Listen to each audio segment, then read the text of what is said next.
আজকে ইনশাআল্লাহ নিয়তের ব্যাপারে বাকি কিছু কথা হবে। মূলত বিগত ক্লাসে, পূর্বের ক্লাসে আলোচনা হয়েছে, তারপর আবারও সেটা যেন ভালোভাবে আপনারা বুঝতে পারেন, এই জন্য খুব ভালোভাবে বোঝার চেষ্টা করবেন। কারণ নিয়াত এটি একটা রুকুন, আর এই রুকুন সম্পর্কে আপনাদেরকে বলা হয়েছিল স্তম্ভ রোজার। তো নিয়াতের ক্ষেত্রে একটা বিষয় মনে রাখতে হবে যে নিয়াত কখন করবেন আপনি। তো সিয়াম দুই প্রকার, একটা হচ্ছে ফরজ আর একটা হচ্ছে নফল। তো ফরজের ক্ষেত্রে নিয়ত কখন করবেন? ফরজের ক্ষেত্রে রাত্রের কোনো অংশে নিয়ত করা জরুরি। রাত্রে আপনাকে নিয়ত করতে হবে, কারণ এই ব্যাপারে হাদিস আছে। হাফসা রাদিয়াল্লাহু তাআলা আনহা তিনি বলেন, ক্বালা রাসূলুল্লাহ সাল্লাল্লাহু আলাইহি সাল্লাম, রাসূল সাল্লাল্লাহু আলাইহি সাল্লাম বলেন, লা সাওমা লিমান লাম ইয়াবিতা আস-সিয়াম মিনাল লাইল, যে সেই ব্যক্তির সিয়াম হবে না যে রাত্রে নিয়ত করলো না। অথবা অন্য কোনো রিওয়ায়াতে রয়েছে, মান লাম ইয়াজমাইস সিয়াম ক্বাবলা আল ফজর ফালা সিয়াম লাহু, যে ফজরের পূর্বে সিয়ামের নিয়ত করলো না, তার কোনো সিয়াম হলো না। তো এই দুটি হাদিস দ্বারা স্পষ্ট যে রাত্রে নিয়ত করতে হবে। যদি ফরজ সিয়াম হয় তাহলে রাত্রে নিয়ত করতে হবে। নফলের ক্ষেত্রে কিভাবে নিয়ত করবেন? নফলের ক্ষেত্রে আপনি যদি দিনে নিয়ত করেন তারপরও জায়েজ, তবে এই শর্ত যে আপনি দিনে যখন নিয়ত করবেন সেই সময়ের পূর্বে আপনি রোজা ভঙ্গের কোনো কিছু করবেন না, খাবার ও পানাহার কিছু করে থাকবেন না, তাহলে সেই দিন আপনি নফল সিয়ামের নিয়ত করবেন, আপনার সিয়াম হয়ে যাবে। কারণ এই ব্যাপারে হাদিস রয়েছে, আয়েশা রাদিয়াল্লাহু তাআলা আনহা তিনি বলেন, দাখালান নবী সাল্লাল্লাহু আলাইহি ওয়াসাল্লাম দাতা ইয়াউমিন ফাকাল, নবী সাল্লাল্লাহু আলাইহি ওয়াসাল্লাম একদিন প্রবেশ করেন, তারপর তিনি বলেন বাড়িতে, হাল ইনদাকুম শাইউন, যে তোমাদের কাছে কিছু আছে কি? তো আয়েশা রাদিয়াল্লাহু তাআলা আনহা তিনি বললেন যে আমরা বললাম, লা, আমাদের কাছে এই অবস্থায় কিছু নেই। তখন আল্লাহ নবী বলেন, ফা ইন্নী ইদান সাইম, তাহলে আমি আজকে রোজাদার, আমি সিয়াম রাখছি, আমি সিয়ামের নিয়ত করলাম। তো এখান থেকে এটা স্পষ্ট, অন্য রিওয়ায়াতে এভাবে আছে যে ইদান আসুমু, তাহলে আমি সিয়াম পালন করব, কিংবা এখন থেকে আমি সিয়াম পালন করছি। তো মূলত আল্লাহর নবী রাত্রে কোনো নিয়ত করেনি, বরং খাওয়ার জন্য আয়েশা রাদিয়াল্লাহু তাআলা আনহাকে জিজ্ঞাসা করলেন, বললেন, কিন্তু যখন উত্তর এলো যে বাড়িতে কিছু নেই, তো আল্লাহ নবী কি বললেন যে তাহলে আমি রোজা রাখবো। তো এগুলো বিশুদ্ধ হাদিস। এই হাদিসটি আপনার আহ রয়েছে সহিহ মুসলিমে, সুনান তিরমিজি, আবু দাউদে। আর ইদান আসুম এই শব্দ এটা বাইহাকিতে রয়েছে, আর এটাও সহিহ বিশুদ্ধ সূত্রে প্রমাণিত। আর এরকমটা প্রমাণিত রয়েছে একাধিক সাহাবা থেকে, যেমন আয়েশা, হুজাইফা, আলী, আবু হুরায়রা, আবু দারদা রিদওয়ানুল্লাহি আলাইহিম আজমাইন। কিন্তু এখানে বিষয়টি, একটা বিষয় রয়েছে, সেটি হচ্ছে যে দিনে কতক্ষণ পর্যন্ত নিয়ত করতে পারবে। যে দিনে নফল সিয়ামের জন্য নিয়ত করলে হয়ে যাবে, যথেষ্ট হবে, কিন্তু কোন সময় পর্যন্ত, দিনের কোন অংশ পর্যন্ত, জোহরের আগে পর্যন্ত, না পুরো দিন নিয়াত যখনই করবে তখনই সে নিয়াত বলে গণ্য হবে আর তার সিয়াম হয়ে যাবে? তো এই ব্যাপারে কয়েকটি মত রয়েছে, দুটি মত রয়েছে। অনেকে বলেছেন যে সূর্য মধ্য স্থান থেকে ঢলে যাওয়া পর্যন্ত জায়েজ, তার আগে যে কোনো সময় যদি কোনো মানুষ নফল সিয়ামের নিয়াত করে নেই তাহলে তার সেই দিনে নফল সিয়াম হয়ে যাবে। অনেকে বলেছেন যে না, দিনের যে কোনো অংশে নিয়াত করলে সেটা যথেষ্ট হবে। যদি কেউ আসরের সময় দেখা গেল কিছুই খায়নি, খাওয়া দাওয়া কিছু হয়নি, খাবার সন্ধান করলো, তো খাবার পেল না, সে নিয়ত করে নিল যে আমি আজকে তাহলে রোজা রাখবো, কিংবা আমি রোজার নিয়ত করলাম, তাহলে তার এটা রোজা হয়ে যাবে। আর এটাই রাজে প্রাধান্য প্রাপ্ত মত, যে দিনের যে কোনো অংশে নিয়ত করবে সেই নিয়তটি গ্রহণযোগ্য হবে। কারণ এরকম কোনো দলিল নেই যে সূর্য মধ্যস্থানে আসার পূর্বে নিয়ত করলে নিয়ত হবে আর পরবর্তীতে নিয়ত করলে নিয়ত হবে না, এরকম কোনো বিশেষ দলিল নেই। দলিল থাকলে এরকম কথা বলা যায়, আর যেহেতু এরকম দলিল নেই, তো এই জন্য বলা যাবে না। তাহলে এই বিষয়টি আশা করি আপনারা বুঝতে পেরেছেন। নিয়তের ক্ষেত্রে আপনাদেরকে এটাও বলা হয়েছিল যে আপনি প্রত্যেক দিন স্বতন্ত্রভাবে নিয়ত করবেন। প্রত্যেক দিন, এমনটা নয় যে রমজান মাসের শুরুতে আপনি পুরো রমজানের নিয়ত করে নিলেন আর আপনার পুরো রমজান মাসে রোজা হয়ে যাবে। জি না, আপনাকে প্রত্যেক দিন রাত্রে প্রত্যেক সিয়ামের নিয়ত করতে হবে। আর নিয়ত বলতে পূর্বে আপনাদেরকে ব্যাখ্যাটা দেওয়া হয়েছিল যে এই নিয়তের জায়গা হচ্ছে হৃদয়।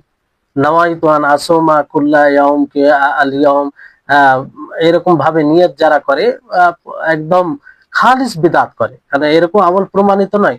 নিয়ত হচ্ছে আপনার হৃদয়ে, আপনি হৃদয়ে আপনার থাকবে, কিংবা আপনি নিয়ত করবেন, সংকল্প করবেন যে আমি আগামীকাল শ্যাম রাখবো, শ্যাম সাধনা করব, তাহলে আপনার এটা নিয়ত গ্রহণযোগ্য নিয়ত আর শরীয়ত সম্মত নিয়ত হবে।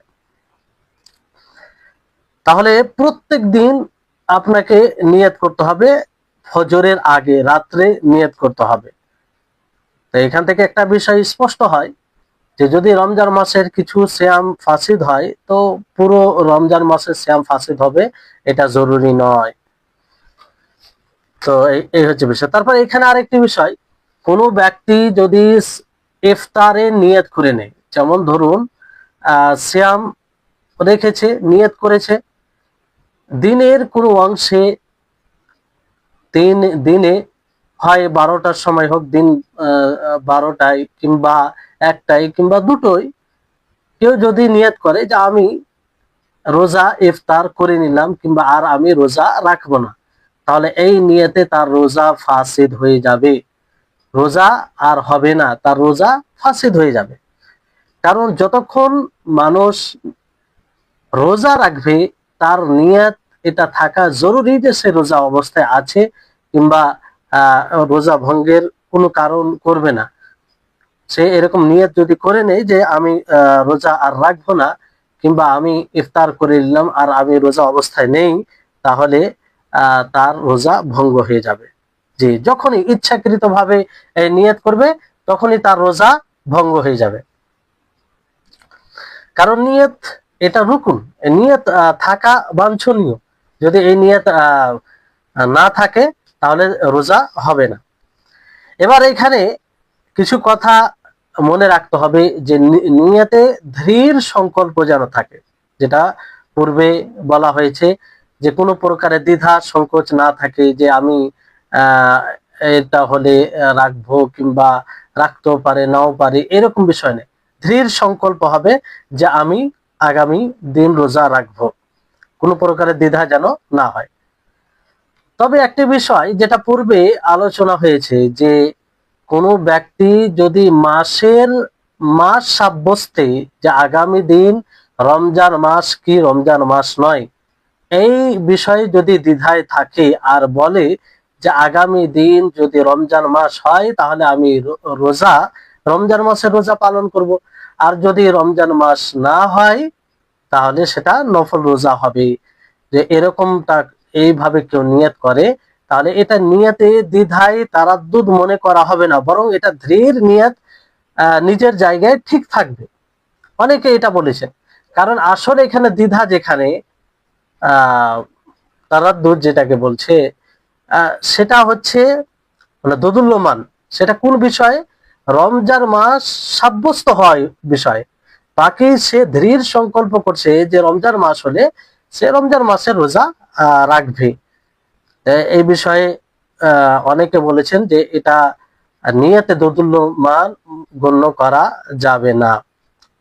আর এই মতকেই শেখুল ইসলাম ইবনে তাইমিয়া রাহিমাহুল্লাহ প্রাধান্য দিয়েছেন। তারপরে একটি সূক্ষ্ম বিষয় যে আপনারা শুনলেন যে ফরজের ক্ষেত্রে, ফরজ সিয়ামের ক্ষেত্রে রাত্রে নিয়াত করা জরুরি, মানে ফজরের পূর্বে নিয়াত করা জরুরি। কিন্তু কিছু অবস্থা আছে যে অবস্থাতে আপনি দিনে নিয়ত করলেও সে ফরজ সিয়াম হয়ে যাবে। বিশেষ কিছু অবস্থা আছে, সেই অবস্থাতে। তো সেটা কি কি অবস্থা, এটা জানতে হবে। যদি এমন অবস্থা হয় যে আপনি দিনের সময় খবর পাচ্ছেন যে রমজান মাস শুরু হয়ে গেছে, রমজান মাস শুরু হয়ে গেছে, তো সেই সময় আপনি নিয়ত করবেন, দিনের যে কোনো অবস্থায় থাকেন না কেন আপনি ওই সময় থেকে সিয়ামের নিয়ত করে নেবেন, তাহলে সেই দিনকার সিয়াম আপনার গণ্য হবে। এটা একটা অবস্থা। আপনি ধরেন শাবান মাসের 30 তারিখ মনে করে আপনি সিয়ামের নিয়ত করেননি, হয়তো আপনি কিছু খেয়ে ফেলেছেন কিংবা খাননি, সিয়ামের নিয়ত করেনি, কিন্তু রাত সকাল 8টায় কিংবা 7টায় কিংবা সূর্য উদিত হওয়ার পর আপনার নিকটে খবর আসছে, কোনো মাধ্যমে আপনি খবর পাচ্ছেন যে রমজান মাস আরম্ভ হয়ে গেছে, আজকে রমজান মাসের প্রথম দিন। তাহলে আপনি কি করবেন, আপনি সেই সাথেই আপনি নিয়ত করে নেবেন, এটা দিনে নিয়ত করা হচ্ছে। এখানে আপনার নিয়ত করলে এই ফরজ সিয়াম গণ্য করা হবে, কারণ রাত্রে যে নিয়ত করা জরুরি ছিল এটা মানুষের জ্ঞানে থাকলে, যেহেতু এই অবস্থায় তার পূর্বে মানে তার পূর্বের সময়ে জ্ঞানে ছিল না, সে জানতো না যে রমজান মাস শুরু হয়ে গেছে কিংবা শুরু হবে, ফলে সে নিয়ত করেনি। আর যদি কোনো জিনিস না জানা থাকে তো সেই বিষয়ে নিয়ত তখন প্রয়োজন নয়, জরুরি নয়। যখন মানুষ জানবে তখনই তো নিয়ত করবে। তাই এই জন্য এই সময়ে দিনে নিয়ত করলে তার নিয়ত সঠিক হবে। অনুরূপভাবে কোনো ব্যক্তি যদি সূর্য অস্তমিত হওয়ার পূর্বে ঘুমায়, সূর্য অস্তমিত হওয়ার পূর্বে ঘুমায়, যেমন ধরুন আসরের পর কিংবা সূর্য অস্তমিত হওয়ার 30 মিনিট কিংবা 20 মিনিট আগে ঘুমিয়ে গেছে, ঘুমানোর পরে তার একদম ঘুম ভাঙছে আগামীকাল ফজরের পরে, মানে ফজর, যে ফজর পর্যন্ত খাবার ও পানাহার জায়েজ, তারপরে ফজর হওয়ার পরে তার ঘুম ভাঙছে, সে রাত্রে জাগেনি, জাগ্রত হয়নি, তার চোখই খুলেনি, একবারেই ফজরের পরে তার ঘুম ভাঙছে। তো এই সময় যে সময় তার ঘুম ভাঙবে সে সময় সে নিয়ত করে নিবে রমজান মাসের মানে ফরজ সিয়ামের নিয়ত করে নিবে, তার এটা সঠিক নিয়ত বলে গণ্য হবে। তৃতীয় অবস্থা, যে এমন এক সাবালক, মানে যে সাবালক হয়নি, বালেগ হয়নি, সে যদি দিনের কোনো সময় বালেগ হয়, দিনের কোনো সময় বালেগ হয়, যেমন ধরুন একজন বাচ্চা আছে, সে বালেগ হয়নি, কিন্তু দিনের কোনো সময়, দিনে 10টায় 11টায় 12টায় কিংবা যে কোনো সময় সে বালেগ হওয়ার লক্ষণ দেখতে পেল, বালেগ হওয়ার লক্ষণ দেখতে পেল, বীর্যপাত হলো, অথবা যেগুলো লক্ষণ বলা হয়েছে সেগুলো স্পষ্ট হয়েছে, সে নিশ্চিতভাবে বুঝতে পারলো, সে মহিলা হোক ছেলে হোক মেয়ে হোক, তো সেই সময় সে সিয়ামের নিয়ত করবে, মানে ওই সময় থেকে বাকি অংশ খাবার ও পানাহার থেকে বিরত থাকবে। আর সেই দিনে সে রোজা কাজা করবে না, কারণ তার পূর্বের সময়ে তার উপরে রোজা ফরজ হয়নি, তার উপরে রোজা ফরজ হয়নি। চতুর্থ অবস্থা এরকমই, যে মাজনুন, যে ব্রেনলেস, যার ব্রেন কাজ করে না, বেহুশ হয়ে গেছে, অথবা ব্রেনে কোনো রকম কাজ করে না, তো দিনের কোনো সময় তার ব্রেন কাজ করতে আরম্ভ করে কিংবা বেহুশ হয়ে যায়, তো ফের তার হুশ চলে আসে, জ্ঞানী হয়ে যায় কিংবা জ্ঞান চলে আসে, তো যে সময় আসবে ওই সময় সে রোজার নিয়ত করবে, রোজার নিয়ত করবে। এই জ্ঞানহীন কখন হয়েছিল এটা দেখার বিষয় আছে। যদি ফজরের পূর্বে হয়, ফজরের পূর্বে হয়, তাহলে সেই দিনে তাকে কাজা করতে হবে না। আর যদি ফজরের সময় সে জ্ঞানী ছিল, তার ব্রেন কাজ করছিল, বেহুশ ছিল না, ফজর হওয়ার পরে কিছুক্ষণ পরে সে বেহুশ হয়ে যায়, আবার কিছুক্ষণ পরে হুঁশ আসে, তাহলে সেই দিনে তাকে কাজা করতে হবে। যখন হুঁশ আসবে তখন থেকে সে বাকি অংশটা খাবার ও পানাহার থেকে বিরত থাকবে, খাবার ও পানাহার থেকে বিরত থাকবে, কিন্তু সেই দিনের কাজাও করতে হবে, সেই দিনের কাজাও করতে হবে। আর যদি একদম ফজরের পূর্ব থেকে বেহুশ থাকে, মানে ব্রেনলেস থাকে, পাগল হয়ে যায়, আর সে ঠিক হয় এতে দিনে কোনো সময়, তাহলে তার উপরে মানে যখন তার হুঁশ আসবে, যখন সে ঠিক হবে, তখন থেকে বাকি অংশ খাবার ও পানাহার থেকে বিরত থাকবে, তখন থেকে বাকি অংশ খাবার ও পানাহার থেকে বিরত থাকবে, আর সেই দিনে তাকে কাজা করতে হবে না। এই হচ্ছে বিষয়। অনুরূপ ভাবে কোনো কাফের যদি ইসলাম নিয়ে আসে, কোনো কাফের যদি ইসলাম নিয়ে আসে, ধরেন দিন 12টায় ইসলাম গ্রহণ করছে, ইসলামে দীক্ষিত হচ্ছে, তো যে সময় ইসলামে দীক্ষিত হবে সেই সময় থেকে নিয়ে বাকি সূর্য অস্তমিত হওয়া পর্যন্ত খাবার ও পানাহার থেকে বিরত থাকবে, অর্থাৎ সে সিয়ামের নিয়ত করে নিবে, আর তাকে আর কাজার প্রয়োজন নেই। এই সময় তাকে দিনে নিয়তের প্রয়োজন পড়ছে, আসল নিয়ত রাত্রে করা ছিল, কিন্তু সে সময় তো তার উপরে রোজা ফরজই ছিল না, ফরজ বলতে যে ফরজ হওয়ার শর্ত, সেই শর্ত তার মধ্যে বিদ্যমান ছিল না, ফলে এই সময় দিনে নিয়ত করলে তার নিয়ত গ্রহণযোগ্য হবে। তো এই যে সমস্ত যাদের কথা বলা হলো, এরা এরা সকলেই বাকি অংশ খাবার ও পানাহার থেকে বিরত থাকবে, আর এদের উপরে কাজা নেই। তাহলে আশা করি বুঝতে পেরেছেন আপনারা। এবার আসুন যে আপনারা জানলেন যে নফল সিয়ামের ক্ষেত্রে দিনে নিয়ত করা জায়েজ, দিনে নিয়ত করলে সেটা নফল বিশুদ্ধ সিয়াম হবে। কিন্তু যে সময় থেকে সে নিয়াত করবে সিয়ামের, তো সে কি ওই সময় থেকে সিয়ামের নেকির হকদার হবে, না পুরো দিনের সিয়ামের নেকির হকদার হবে? যেমন ভাবে অন্যরা ফজরের আগে থেকে নিয়ত করে সিয়াম রাখে, তো বিষয়টি কি? তো এই ব্যাপারে শাফিঈয়া হানাবিলা তারা বলেন যে যখন থেকে সে নিয়ত করবে তখন থেকে সওয়াবের নেকির হকদার হবে। কিন্তু হানাফিয়া ইনারা বলেন যে না, পুরো দিনের সিয়ামের নেকি পাবে। তো যাই হোক, প্রশস্ত বিষয়ে আমরা এটা গ্রহণ করি যে পুরো দিনের নেকি পাবে, পুরো দিনের নেকি পাবে, আর এটা আল্লাহ তাবারক ওয়া তাআলার অনুগ্রহ, এটা আল্লাহ তাবারক ওয়া তাআলার ফজল, সে পুরো দিনের নেকি পাবে। তারপরে এই হচ্ছে রুকুন, প্রথম রুকুনের বিষয়, যে রুকুন জরুরি প্রথম রুকুন কি? নিয়ত, দৃঢ় সংকল্প। আর এর বিষয়ে আপনারা কিছু বিষয় জানলেন। দ্বিতীয় রুকুন কি? দ্বিতীয় রুকুন হচ্ছে যে ফজর থেকে নিয়ে সূর্য অস্তমিত হওয়া পর্যন্ত খাবার ও পানাহার ও স্ত্রীর সাথে সঙ্গম থেকে বিরত থাকা। এটি হচ্ছে সিয়ামের দ্বিতীয় রুকুন, বিরত থাকা। মূল বিষয় হচ্ছে বিরত থাকা। আর সওমের মূল অর্থ, আবিধানিক অর্থ আপনারা শুনেছেন যে বিরত থাকা। এটা দলিল কি? আল্লাহ তাবারক ওয়া তাআলা বলেন ওয়াকুলু ওয়াশরাবু হাত্তা ইয়াতাবায়্যানা লাকুমুল খায়তুল আবয়াদু মিনাল খায়তিল আসওয়াদি মিনাল ফাজর, যে তোমরা খাবার খাও, পানাহার করো অতক্ষণ পর্যন্ত যতক্ষণ পর্যন্ত কালো ধাগা থেকে, কালো ধাগা থেকে, কালো সুতা থেকে সাদা সুখা না সাদা সুতা স্পষ্ট হবে। মানে রাত্রের অন্ধকার থেকে ভোরের আলো স্পষ্ট হবে, ততক্ষণ পর্যন্ত তোমরা খাবার ও পানাহার করো। সূরা বাকারার 187 নম্বর আয়াত।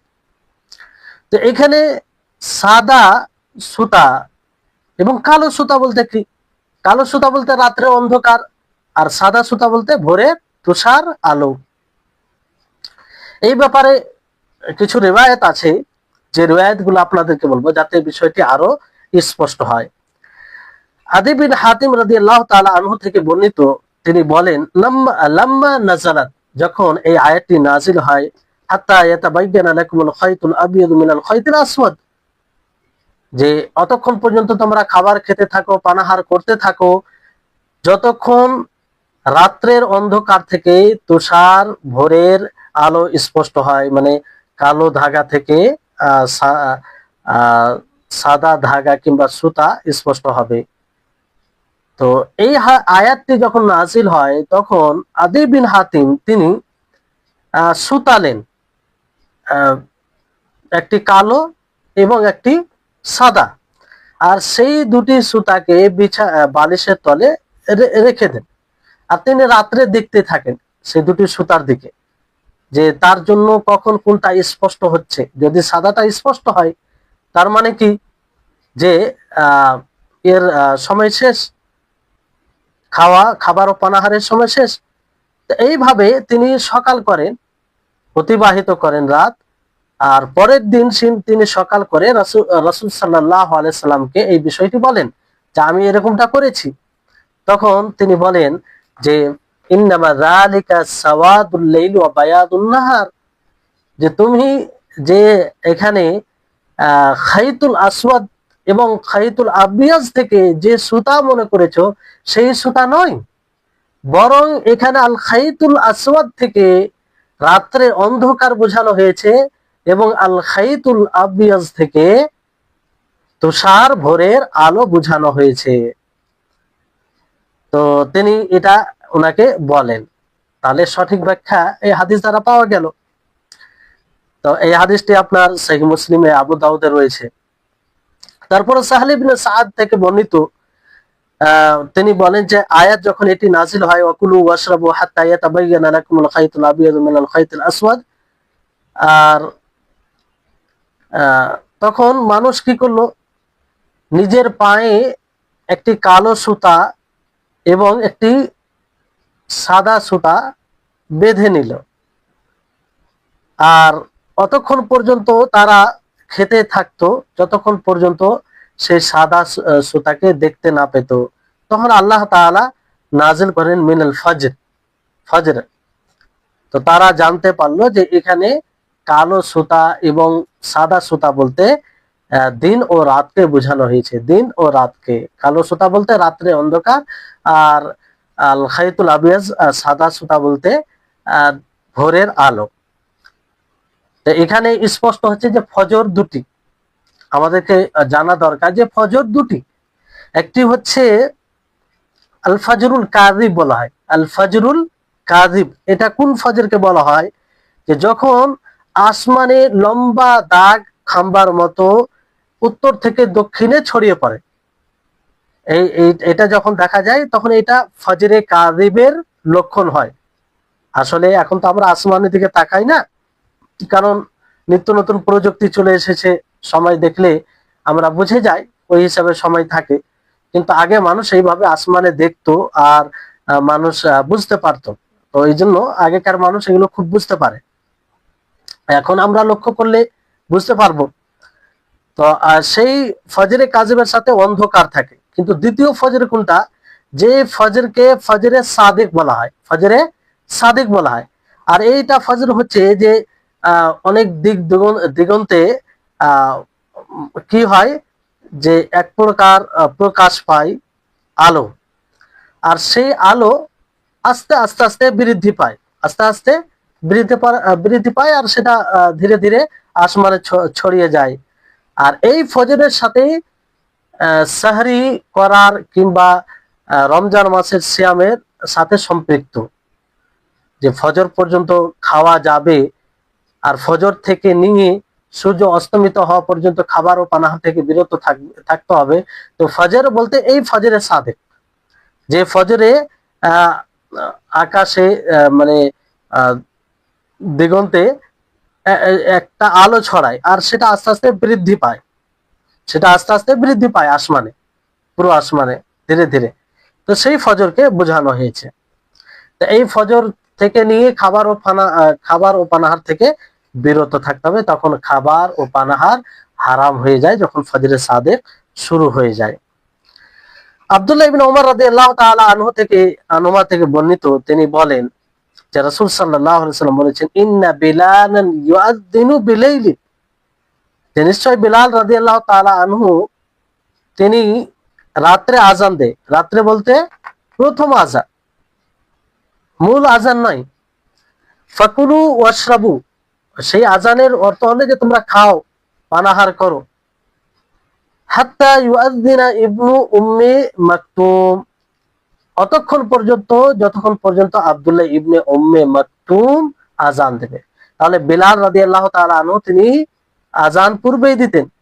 ফজর যখন স্পষ্ট হতো, ফজরের সাদেক, তখন আব্দুল্লাহ ইবনে উম্মে মাকতুম আজান দিতেন। তিনাকে বলা হতো যে সকাল হয়ে গেছে, সকাল হয়ে গেছে, মানে ফজর হয়ে গেছে, ফজর হয়ে গেছে, তখন তিনি আজান দিতেন। এই হাদিসটি আপনার সহিহ বুখারী, সহিহ মুসলিমের হাদিস। তো এখানে কিছু বিষয় মনে রাখতে হবে, যে সেটি বিষয় হচ্ছে যে অনেক সময় মানুষ ধারণা করে যে অনেক সময় সূর্য অস্তমিত হয়ে গেছে, এই ধারণা করে রোজা ইফতার করে নেই। এই ক্ষেত্রে করণীয় কি? যদি এরকমটা হয়, তার রোজা হবে কি হবে না, এই বিষয়টি সম্পর্কে আমাদেরকে মানে ভালোভাবে অবগত হওয়া উচিত। তো এই ক্ষেত্রে যদি কোনো রোজাদার সায়েম ব্যক্তি এই ধারণায় সে খেয়ে ফেলে যে সূর্য অস্তমিত হয়ে গেছে, সূর্য অস্তমিত হয়ে গেছে, কিংবা এই ধারণায় সে খেতে থাকে যে এখনো ফজর হয়নি, এখনো ফজর হয়নি, তাহলে সে সময় পরে খাওয়ার পরে তার জন্য স্পষ্ট হচ্ছে যে না, ফজর হয়ে গেছে, ফজরের সাদেক যেটা বলা হয়, সেই ফজরটি হয়ে গেছে। কিংবা ইফতার করার পরে সে বুঝতে পারে যে এখনো সূর্য অস্তমিত হয়নি, আর সে ইফতার করে সূর্য অস্তমিত হয়ে গেছে মনে করে, পরবর্তীতে এটা তার জন্য স্পষ্ট হয়, তার মানে ধারণার বিরোধী যেটা বিষয় সেটা স্পষ্ট হয়। তো এই ক্ষেত্রে তাকে সেই দিনে রোজা কাজা করতে হবে না, কারণ জেনে বুঝে এটা করেনি, জেনে বুঝে করেনি, কাজা করতে হবে না। কারণ এই ব্যাপারে আল্লাহ তাবারক ওয়া তাআলা বলেন, ওয়ালাইসা আলাইকুম জুনাহুন ফিমা আখতাতুম বিহি, ফিমা আখতাতুম বিহি ওয়ালাকিন মা তাআম্মাদাত কুলুবুকুম। আল্লাহ তাআলা বলেন যে এই ব্যাপারে তোমাদের কোনো বিচ্যুতি হলে তাতে তোমাদের কোনো গুনাহ নেই, তবে ইচ্ছাকৃত হলে ভিন্ন কথা। ইচ্ছাকৃত যদি কেউ করে তাহলে এতে তার পাকড়াও হবে, আর এটা মাপ নেই। আর যদি এরকম হয়ে যায় তাহলে এতে কোনো গুনাহ নেই। এখানে ধারণা অনুযায়ী সূর্য অস্তমিত হয়ে গেছে কিংবা ফজর হয়নি, এই ভিত্তিতে সে খেয়েছে অথবা ইফতার করেছে, তো এখানে সে গুনাহগার হবে না, আর তার সিয়াম বিশুদ্ধ হবে, তার সিয়াম বিশুদ্ধ হবে। অনুরূপভাবে আল্লাহ তাবারক ওয়া তাআলা যেমন অন্য আয়াতে বলেন, রাব্বানা লা তুআখিযনা ইন নাসিনা আও আখতানা, যে হে আমাদের পালনকর্তা, যদি আমরা ভুলে যাই কিংবা ভুল করি তবে আমাদেরকে অপরাধী করো না, আমাদেরকে কি করো না, অপরাধী করো না। অতঃপর আল্লাহ তাআলা আল্লাহ তাআলা বিশেষভাবে যারা ভুলে করে নেয় তাদেরকে মাফের কথা বলেছেন। যেমন নবী সাল্লাল্লাহু আলাইহি সাল্লাম একটি হাদিসে বলেন যে ইন্নাল্লাহা ওয়াদাআ আন উম্মতি আল খাতাউ ওয়ান নিসয়ানু ওয়া মাস্তাকরাহু আলাইহি, যে আল্লাহ তাবারক ওয়া তাআলা আমার উম্মত থেকে মাফ করেছেন ভুলে যাওয়া বা ভুল হয়ে যাওয়া, আর যেটার প্রতি মানুষকে বাধ্য করা হয় সেটা করে গেলে আল্লাহ তাআলা সেটাকে মাফ করেছেন। তো এখান থেকে এটাই স্পষ্ট, যদি ভুলে এরকম বিষয় ঘটে তাহলে এতে আল্লাহ তাআলা মাফ করবেন, এর মানে এর পাকড়াও তাকে করা হবে না।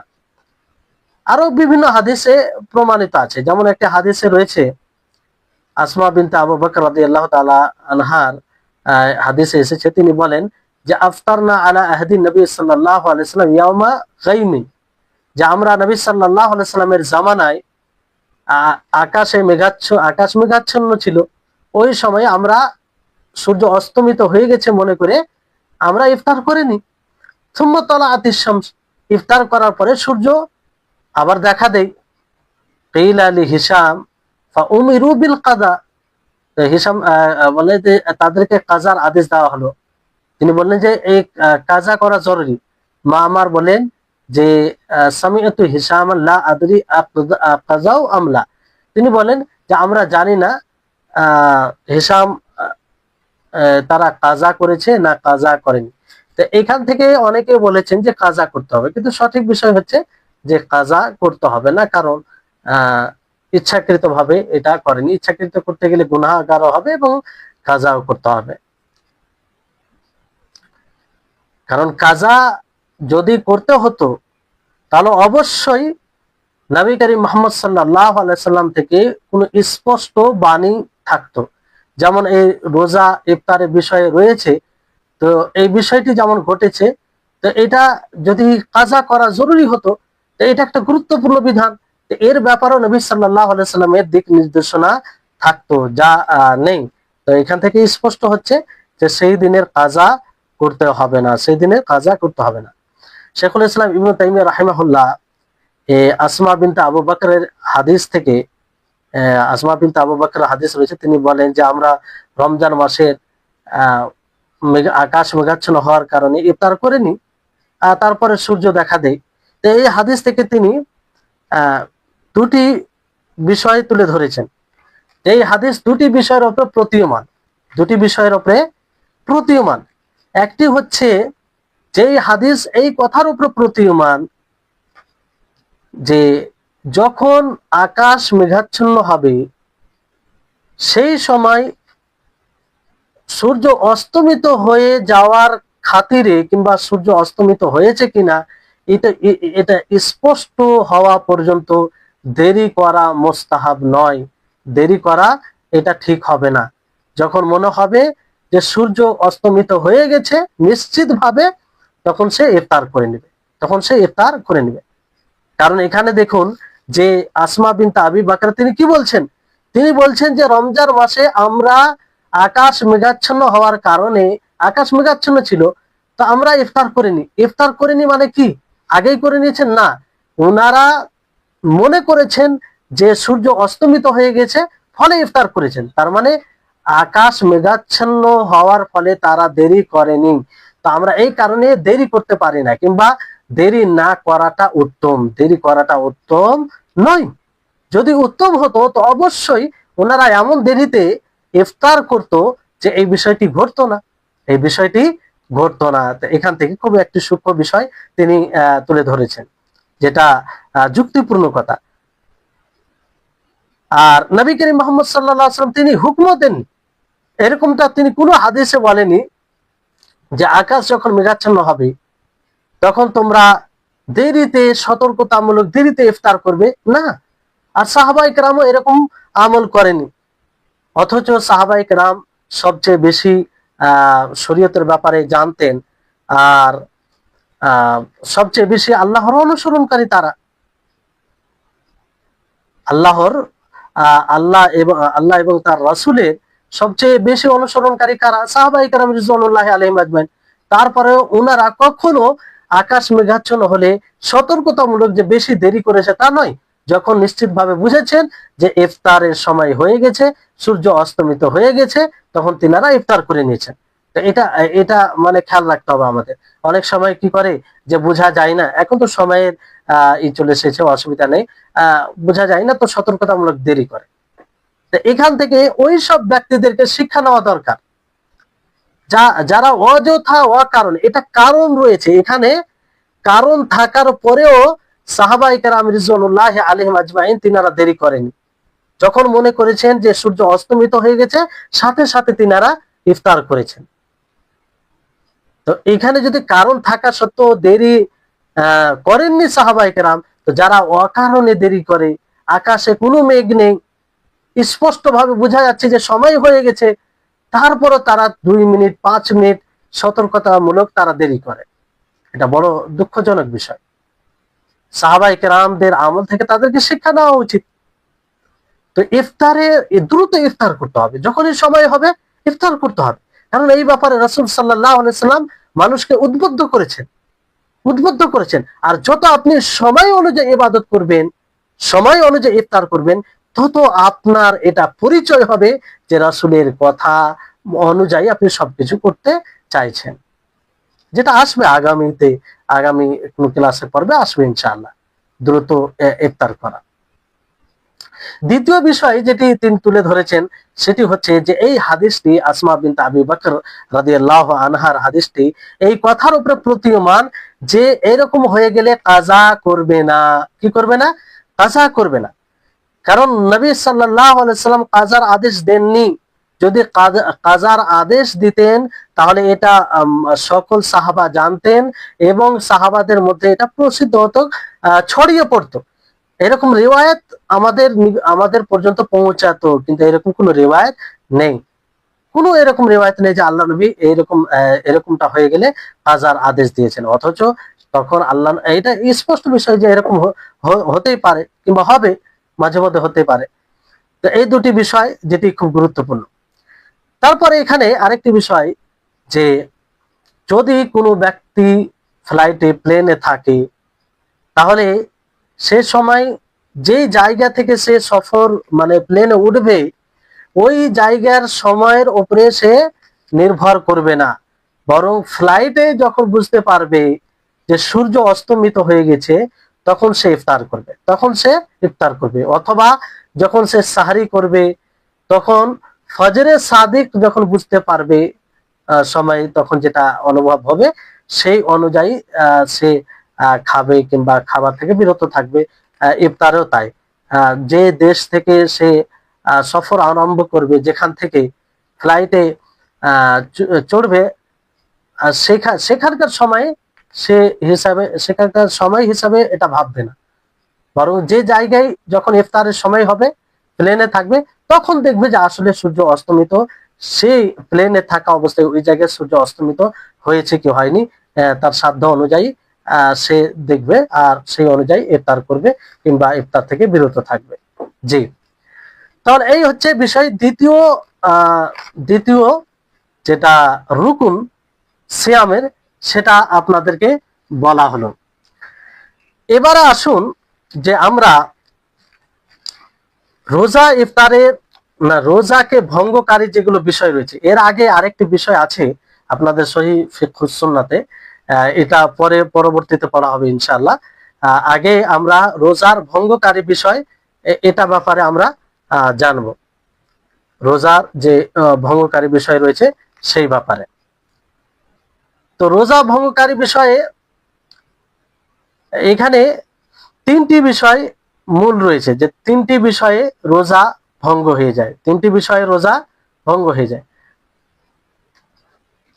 মানে এক তো হচ্ছে যে রোজার যেগুলো শর্ত আছে সেই শর্তগুলোর মধ্যে কোনো একটি শর্ত না পাওয়া গেলে কিংবা রুকুন যেগুলো আছে সেই রুকুনের মধ্যে কোনো একটি রুকুন না পাওয়া গেলে সে রোজা ভঙ্গ হয়ে যাবে, বাতিল বলে গণ্য হবে। আর সিয়াম ভঙ্গকারীর প্রধান কটি কাজ? তিনটি কাজে একদম সিয়াম ভঙ্গ হয়ে যাবে। আর সেটি আয়াত থেকে প্রমাণিত হয়, যেমন আল্লাহ তাবারক ওয়া তাআলা সূরা বাকারার 187 নম্বর আয়াতে বলেন, ফালআনা বাশিরুহুন্না ওয়াবতাগু মা কাতাবাল্লাহু লাকুম ওয়া কুলু ওয়াশরাবু হাত্তা ইয়াতাবায়্যানা লাকুমুল খায়তুল আবিয়াদু মিনাল খায়তিল আসওয়াদি মিনাল ফজর সুম্মা আতিম্মুস সিয়ামা ইলাল লাইল। যে অতঃপর তোমরা নিজেদের স্ত্রীদের সাথে সহবাস করো এবং যা কিছু তোমাদের জন্য দান করেছেন তা আহার করো আর পানাহার করো যতক্ষণ না কালো রেখা থেকে ভোরের শুভ্র রেখা পরিষ্কার দেখা যায়, অতঃপর সিয়াম পূর্ণ করো রাত পর্যন্ত। তাহলে রাত্রে এই পর্যন্ত সূর্য অস্তমিত হওয়া থেকে নিয়ে সেই ভোরের আলো স্পষ্ট হওয়া পর্যন্ত তোমরা খাবার ও পানাহার করতে থাকো, মানে এই পর্যন্ত খাওয়া জায়েজ। আর বাকি সময়ে দিনে ভোরের আলো স্পষ্ট হলে তখন খাওয়া জায়েজ নয়, হারাম। তাহলে প্রধান কি খাবার খেতে গেলে এতে কি হবে? রোজা বাতিল হয়ে যাবে। তারপরে পানি পান করতে গেলে রোজা বাতিল হয়ে যাবে। অনুরূপভাবে স্ত্রীর সাথে সহবাস যদি করে কেউ দিনের বেলায়, তাহলে এতে রোজা ভঙ্গ হয়ে যাবে। এতে কি হবে? রোজা ভঙ্গ হয়ে যাবে। তাহলে এই রোজা ভঙ্গকারী এটাকে আমরা দুই ভাগে বিভক্ত করতে পারি। কয় ভাগে বিভক্ত করতে পারি? দুই ভাগে বিভক্ত করতে পারি। একটা ভাগ হচ্ছে যে রোজা এমন ভাবে ভঙ্গ হবে যে রোজাও ভঙ্গ হবে, সাথে সাথে কাফারাও দিতে হবে। রোজা ভঙ্গ হবে এবং তার কাজাও করতে হবে এবং কাফারাও দিতে হবে। এটা এক প্রকার রোজা ভঙ্গকারী বিষয়। দ্বিতীয় রোজা ভঙ্গকারী বিষয় হচ্ছে যে রোজা বাতিল হবে, কাজা জরুরি হবে, কিন্তু কাফারা তাতে নেই, কাফারা নেই। তো আমরা প্রথমে এটা জানার চেষ্টা করছি যে যে প্রকার রোজা ভঙ্গকারী, রোজাও ভঙ্গ করবে, কাজাও জরুরি তাতে, এবং কাফারাও দিতে হবে। কি দিতে হবে? কাফারাও দিতে হবে। তো সেটা আমরা সবিস্তারে জানার চেষ্টা করব। তো এখানে রোজা ভঙ্গ হবে, কাফারা দিতে হবে। প্রথম যেটা বিষয় হচ্ছে সেটা হচ্ছে জেমা।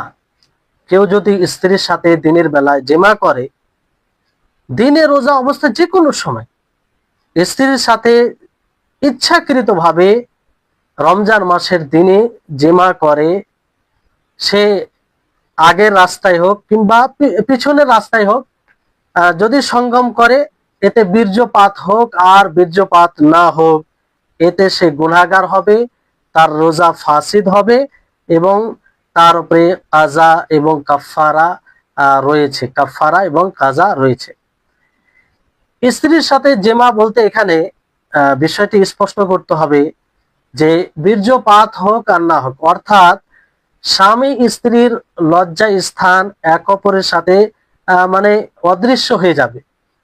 অদৃশ্য যদি হয়ে যায়, পুরুষের লজ্জা স্থান স্ত্রীর লজ্জা স্থানে প্রবেশ করে, আর এতে যদি বীর্যপাত না হয়, তারপরও এটা জেমা বলে গণ্য হবে, আর এতে তার সম ফাসিদ হয়ে যাবে, আর তার উপরে কাফারা দিতে হবে এবং কাজাও করতে হবে।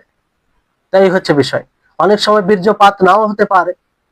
তো এটা জেমা বলতে এটা যে স্ত্রীর লজ্জা স্থানে পুরুষের লজ্জা স্থান প্রবেশ করবে, এটা জিমা। কেউ কোনো পুরুষ যদি স্ত্রীর সাথে এটা ছাড়া অন্য কিছু তার সাথে খেলাধুলা করে কিংবা স্পর্শ করে, এগুলো এর মধ্যে আসে না, এটা জেমার মধ্যে পড়বে না, আর এর কাফারা নয়। এই জন্য বিষয়টি স্পষ্ট করে বলা হচ্ছে, তা না হলে আপনাদের বুঝতে অসুবিধা হবে। তো দিনের খাতিরে, মাসলা মাসাইল জানার খাতিরে আমাদেরকে স্পষ্ট ভাবে জানতে হবে। এতে হক বর্ণনায় কোনো লজ্জার বিষয় নয়।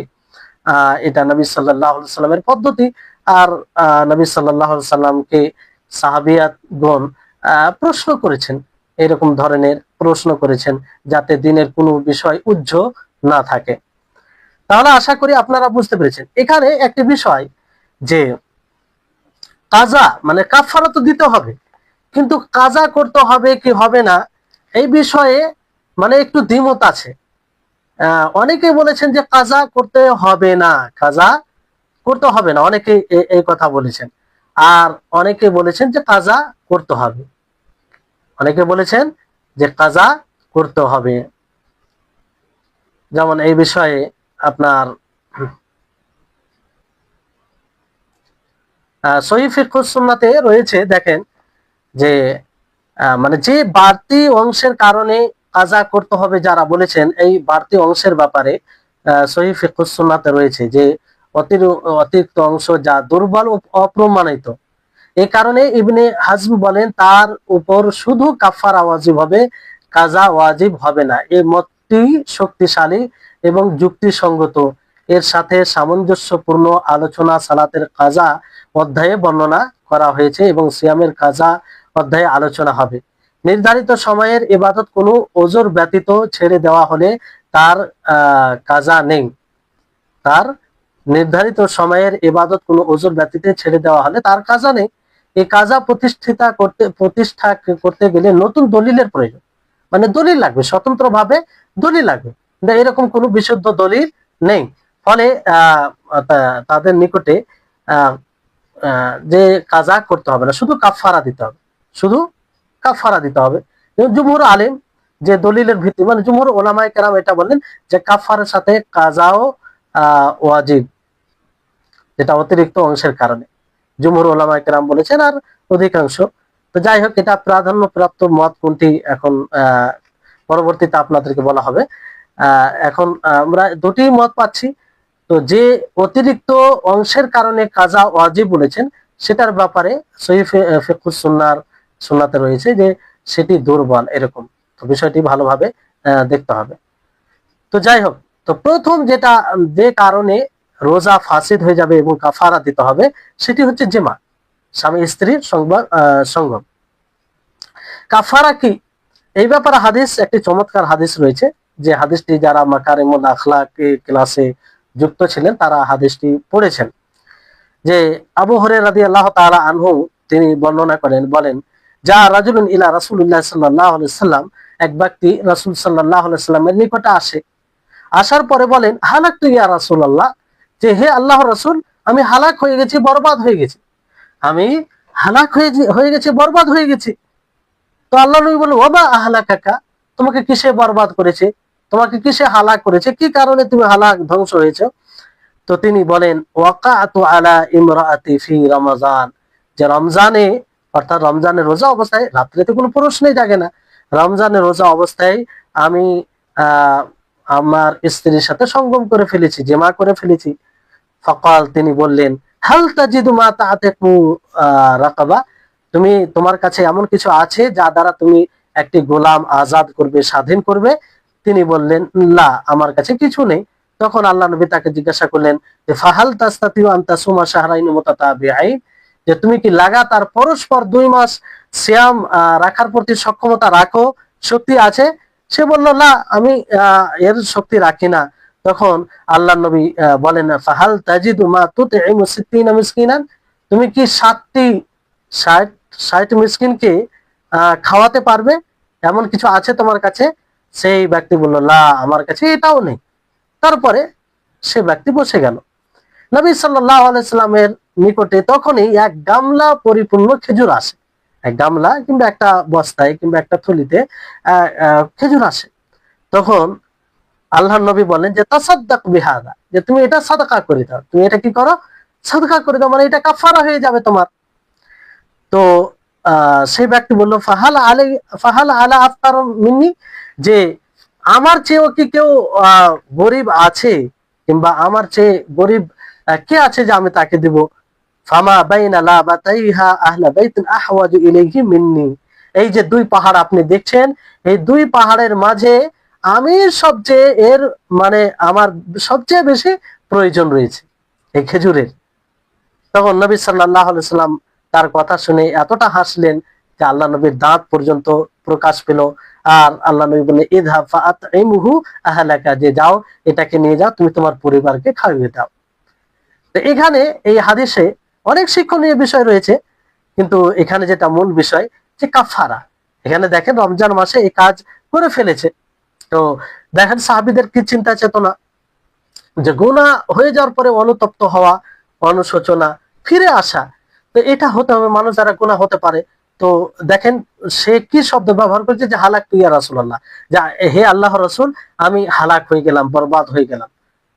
মানে কিভাবে অনুতপ্ত হচ্ছে, তার মানে এটা গুনহার কাজ তিনি জানতেন, কিন্তু এর কাফারা যে হবে, এর কাফারা এরকম আছে, এটা তিনি জানতেন না, এটা তিনি জানতেন না। তো কেউ যদি বলে, না, আমি আমার স্ত্রীর সাথে সঙ্গম করে ফেলেছি, জেমা করে ফেলেছি, আমি তো জানি না এর কাফারা এটা, এই জন্য হয়তো আল্লাহ তাআলা মাফ করে দিবেন, জি না, এটা কোনো উযুর নয়। এই হাদিস আপনারা শুনলেন যে এখান থেকে কি বোঝা যাচ্ছে, যে সেই সাহাবী এই কাফারার বিষয়ে জ্ঞান রাখতেন না, তবে জানতেন যে এটা হারাম, হ্যাঁ। আর কেউ যদি কোনো ব্যক্তি হারাম জানে না, এটা না করে পরবর্তীতে আসবে, তাহলে সেটা বিষয় ভিন্ন, তখন সে তার উযুর গ্রহণযোগ্য হবে। তো এখানে কাফারা কি বলা হয়েছে? কাফারা হচ্ছে যে একটি গোলাম আজাদ করতে হবে, একটি দাস আজাদ করতে হবে। যদি এটার সক্ষমতা না থাকে, তাহলে 2 মাস পরস্পর ধারাবাহিক সিয়াম পালন করতে হবে। যদি এটারও শক্তি না থাকে, শক্তি না থাকে বলতে কেউ বললো যে আমি পারবো না, এটা যথেষ্ট নয়। বরং শক্তি আসলে না থাকে, সে সক্ষমতা তার মধ্যে শক্তি না থাকে, সে ইচ্ছা করলেও রাখতে পারবে না, এরকম যদি বিষয় হয়, মানে অসুস্থ হয়, শরীর তার সাথ না দেয় বাস্তবে, তাহলে সে তাকে অক্ষম মনে করা হবে।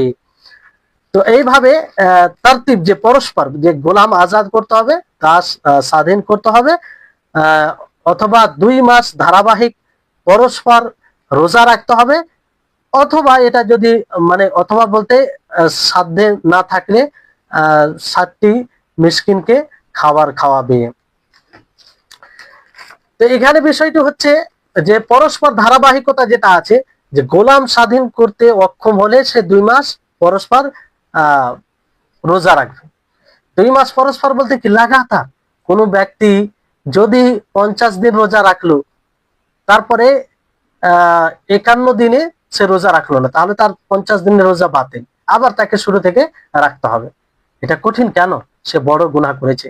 রমজান মাস এত গুরুত্বপূর্ণ মাস, তারপরও সে সেটার প্রতি খেয়াল রাখেন। এটা তো তাকওয়া অর্জনের মাস। নিজেকে আহ মানে অনুশীলন করে শরীয়ত বিরোধী কাজ থেকে বিরত থেকে নিজেকে মুত্তাকি বানানোর মাস। তা সত্ত্বেও রমজান মাসের দিনে এই কাজ করে ফেলেছে, ফলে এত কঠোর কাফারা। এটা বুঝতে পারলেন? যদি এটার শক্তি না থাকে, তখন 7টি মিসকিনকে খাওয়াতে হবে, 7টি মিসকিনকে খাওয়াতে হবে। তো এখানে কিছু বিষয় আছে যেগুলো আমাদের জানতে হবে। সেটা হচ্ছে যে কাফারার রোজার বিষয়ে এটা মানে শর্ত হচ্ছে যে এই কাজটি রমজান মাসের সিয়ামরত অবস্থায় হবে। অন্য সিয়ামরত অবস্থায় হলে হবে না। কেউ যদি নফল সিয়াম অবস্থায় থাকে আর এই কাজ করে ফেলে, স্ত্রীর সাথে জমা করে ফেলে, স্বামী স্ত্রী উভয়ের ইচ্ছায়, উভয়ের সম্মতিতে, তাহলে এতে কাফারা হবে না। শুধু এটা রমজান মাসের সিয়ামের সাথে সম্পৃক্ত বিষয়, মানে তার সাথে এটা বিশেষ রমজান মাসের গুরুত্বের কারণে, রমজান মাসের গুরুত্বের কারণে, যেমন হাদিসে এটাই বলে। আর 2 মাসের যে সিয়াম রাখবে কোন মাস হিসেবে?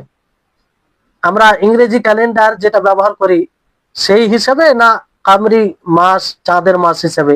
চাঁদের মাস হিসেবে, হিজরি হিসাবে, মিলাদি যে খ্রিস্টাব্দ আমরা ব্যবহার করি সেই হিসাবে নয়। তাহলে এটা একটা বিষয়। তাহলে চাঁদের হিসাবে 2 মাস পরস্পর রোজা রাখতে হবে। তৃতীয় বিষয় হচ্ছে যে যদি কেউ রমজান মাসে জেমা করে ফেলে আর তার কোনো ছাড় আছে, রমজান মাসে ইফতার করা ছাড় আছে, যেমন মুসাফিরের উপরে রমজান মাসের সিয়ামও সে সময় ফরজ নয়, পরবর্তীতে তাকে রাখতে হবে।